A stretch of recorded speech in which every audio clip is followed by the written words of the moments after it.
What is up, everyone? Welcome back to my channel, the #1 place for new coaches, content creators, and entrepreneurs. In today's video, I want to dive right into Instagram bios. And the reason for this is because Instagram bios is so important. Not is it only your Instagram feed that gives the first impression when someone goes on your profile, but the Instagram bio is the first thing that someone sees and reads before they even scroll down to your feed. That's why in today's video specifically, I'm going to go over the 5 most important components of your Instagram bio and how you can optimize it so that you can attract more leads into your business. With that being said, let's just get right into the video. Now, before I dive into the 5 tips that I have for you today, let's just first talk about why having a solid Instagram bio is so important. Number 1, it's going to be a really great first impression when someone goes onto your feed, meaning you need to give people a reason why they should follow you, whether your account is the perfect fit for them or whether or not you have the solution to their problems. At the end of the day, very similar to a resume, someone is not going to spend the whole day looking at your feed to determine whether or not they like your content or whether or not they want to follow you. That's why right from the get-go, having a very clear Instagram bio will help that person's decision on whether or not they know if your account is perfect for them. Not only this, when you have a very clear and captivating Instagram bio, it also has the potential to get you paying clients as well. And if you don't believe me, take one of my students, Kiera, for an example. She's a student in my program, the Bossgram Academy, where I talk more in depth about creating the perfect Instagram bio, but because she used some of my methods, she was able to land her first paying client. So now that I've got you hyped up all about Instagram bios, let's just first talk about the first component of that bio, and that is the name section. Now, the name section is something that I've already talked about in multiple videos. I've talked about it in this video right here and also in this video right here, and I'm pretty sure more of my videos talk about it too, but I think that because I get so many new people coming into my channel, it is worth saying that this name portion of your bio needs to be optimized. And what I mean by this is that this portion within your bio is searchable. If you actually put your keywords within this section, if someone is searching for that keyword, there is a potential that you're going to show up in search. That's why if you're just putting your name in this name section, I personally think it's such a missed opportunity because there's tons of people who don't know who you are. They don't have an incentive to be searching Vanessa or Sarah or Laura or Kim or Jim. But if you put your keywords such as business coach, fitness coach, or whatever it is that you think your audience might be searching for in the search bar within Instagram, it's going to increase the chances of them actually finding you because now your profile may show up within that search term. Now, moving on, the second component that makes a very strong Instagram bio is your niche statement. Now, this statement within your Instagram bio is so important because it's meant to communicate exactly who you help, how you help, and even the results that you might give someone. Now, let's take my Instagram bio as an example. In my niche statement, in one line only, I'm able to communicate who I help and how I help. I specifically help online coaches, and what I help them with is to dominate on social media and turn their followers into clients. And in that one line, when someone visits my profile, they're able to understand what exactly I do. So for you, as you're thinking about building a very clear and concise niche statement, make sure that you are super clear on who you target. Who is your target audience? Who is your ideal client? And again, if you need help on developing this niche statement, make sure you check out this video that I have right here where I cover it all. Not only this, in your niche statement, not only are you trying to cover your target audience, but you're also mentioning the result that you give them or what you can actually provide to them. Because when someone is stumbling on your Instagram account, they really want to know, what can you do for them? What can you do that will help them get from their point A to point B? And if you nail it just in that one line on your Instagram bio, then that's going to increase the chances of that person wanting to follow you, wanting to creep your stories, or wanting to engage with your content. Now, after you've written this niche statement, if you find yourself having a little bit of extra space within your Instagram bio, then the third component that I have for you is to add an intentional detail. And what I mean by this, instead of just having your Instagram bio having that one-liner, why not add an extra detail underneath, whether it's a fun fact about yourself or whether it's an authority builder. Let me give you some examples. In my Instagram bio, because I had extra space right underneath my niche statement, I added a little detail that I have over 4 million views on YouTube because many people who find me on Instagram, maybe they don't even know I have a YouTube channel. So this is a really fun way to build my authority within the social media space.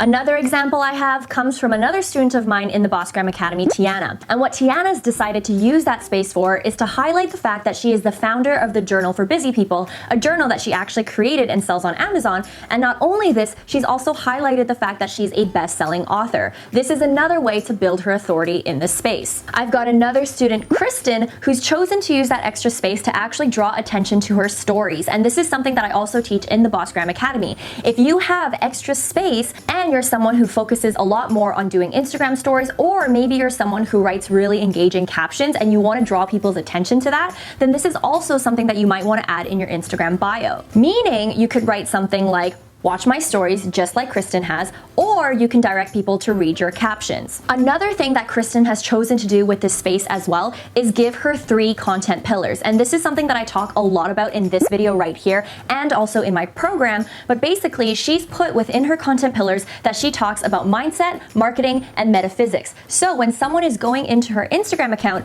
they know exactly what type of content to expect from her. Now, I'm gonna share one more example from one of my students, and this comes from Angie Navarro. Now, as you can see in her Instagram bio, she's basically already laid out her niche statement where she helps camera shy people become confident in their niche. Now, she builds off of that niche statement once more, and in that line below, she mentions that she helps you build a show-stopping brand. So if you find yourself in a position where your niche statement is way too long, or you want to build off of it, this is also awesome space to do that. And right underneath, she's also building her authority within the YouTube space and also signaling to her audience that she also has a YouTube channel by saying that she has X amount of views on her videos. Now, as you can see so far, having that niche statement is awesome, but if you're maximizing that space and putting in that third component where you're putting an intentional detail, it's gonna make your Instagram bio really pop and really showcase the multifaceted person that you are. Now, moving on to the 4th component within your Instagram bio, and it is very simple, but a lot of people forget to do it, and that is adding a call to action. Now, we're gonna talk more about linking later on in this video in the next component, but basically, if you are someone that's putting a link in your bio, you need to have a call to action with it as well. A huge mistake that I see a lot of people making is that they put a simple bit.ly link, but they're not telling people what that link is about. And many people, they're very cautious of clicking links that they don't know about. That's why by having a clear call to action pointing downwards to your link, you're not only assuring your audience that your link isn't sketchy or scammy, but you're also giving context to someone and giving them incentive to even click that link in the first place. Now let's use my Instagram bio as an example. My call to action is free resources. And the reason why I've chosen this as my call to action is because the link in my bio directs to my free YouTube content, my website, and other links that I have. And I personally feel when I say free resources, it's gonna incentivize people to click on that link even more, because who doesn't like free stuff? Now, another example of how you can craft your call to action is actually linking your call to action directly with your niche statement. Let me give you another example of one of my students. Millie, she has her niche statement where she says she helps women escape their 9-to-5s and launch their online businesses.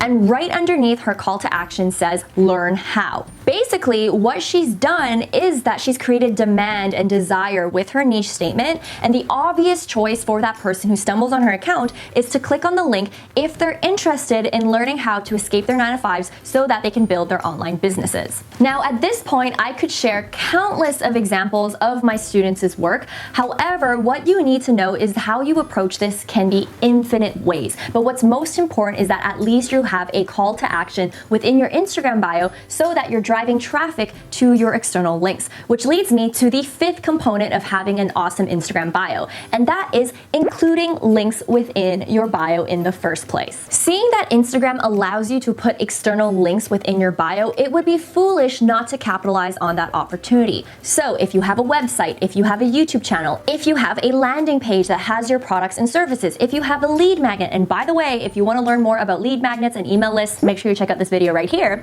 If you have any of these things, it would be wise for you to actually capitalize your Instagram bio and include those links there so you can drive more traffic. Not only this, beyond just driving traffic to your other sites, it's also important that you actually showcase more about you as a business owner or as a content creator. When someone is visiting your profile for the very first time, they're not going to be creeping you for the whole day. That's why if you're linking to your website or any other sources that you have, it's going to allow that person to get to know you a lot better, more than they would just creeping you on on Instagram. Now, if you have more than one link that you want to share, you can follow my example where I've just created my own landing page where I put all of my links there, or you can take the easy route and use a service like Linktree to make that simpler for you. Now, at this point in the video, we talked a lot about Instagram bios, but guess what? Within that top section of your profile, there's also your stories as well. And I see a lot of mistakes that people are making within their stories. So that's why I want you to hit the notification bell,